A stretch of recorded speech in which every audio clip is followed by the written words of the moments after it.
Bonjour. Dans le cours précédent, nous avons vu pourquoi la liberté et la responsabilité sont la clé du problème social. Nous allons maintenant approfondir ce point en montrant comment Frédéric Bastiat envisage les maux dont souffrent les sociétés et leurs solutions. On a parfois reproché aux libéraux d'ignorer le mal et de construire l'utopie d'une liberté pure et parfaite dans un monde idéal. Mais ce reproche n'est absolument pas fondé en ce qui concerne notre auteur. Nul ne peut ignorer le mal qui règne dans l'histoire des sociétés humaines, les injustices, les guerres, les souffrances. Nous aimerions pouvoir supprimer ces maux.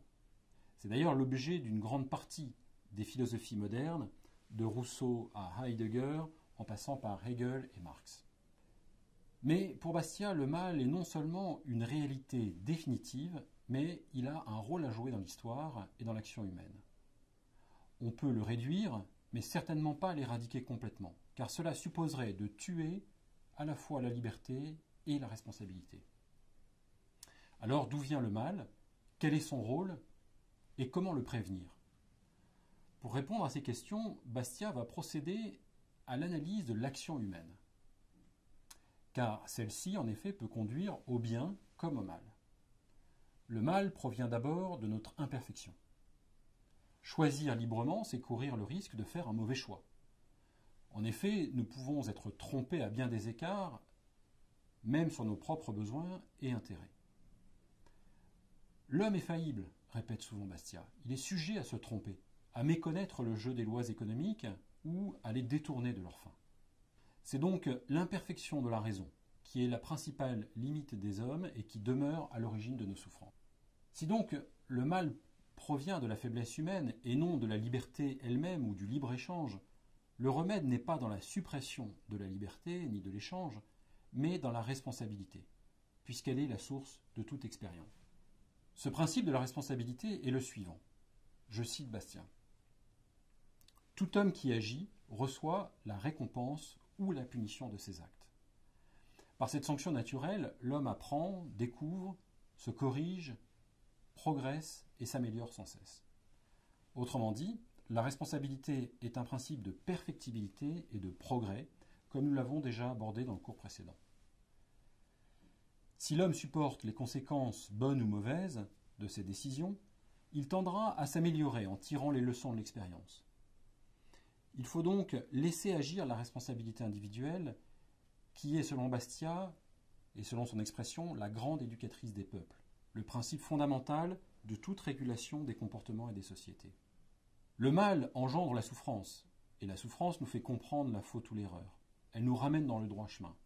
C'est par cette connaissance du mal que nous progressons.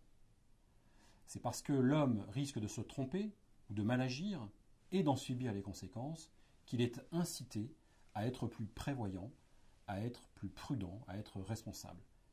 Il s'efforcera alors d'anticiper les aléas qui pourront le frapper afin de s'en prémunir. On le voit donc, Bastiat est loin d'être aveugle. Il ne nie pas l'existence du mal. L'homme est faible, sujet à l'erreur et à la faute. Nulle part on ne verra Bastiat nier le fait qu'à l'exercice de la liberté individuelle est toujours associée la possibilité de l'erreur, la possibilité d'un choix déraisonnable ou insensé. Mais il affirme simplement que si la source du mal est dans l'absence de liberté, le remède est dans la liberté même, et plus particulièrement dans cet exercice plein et entier de la responsabilité personnelle. Si le mauvais usage de la liberté est à l'origine de nos maux, son bon usage est le remède, c'est-à-dire l'exercice plein et entier de la responsabilité personnelle fondée sur le droit de propriété. La régulation sociale passe donc par la responsabilité et non par l'intervention de l'État dans tous les domaines, qui est l'une des grandes sources de spoliation et donc de maux. À l'opposé de Rousseau, qui veut éradiquer le mal par les institutions collectives, par le contrat social, Frédéric Bastiat défend la possibilité du mal et de l'erreur sans lesquelles il n'est pas de liberté ni de responsabilité individuelle. Car c'est elle qui permet seule, par ce processus de découverte, de progresser et de réduire les maux sociaux.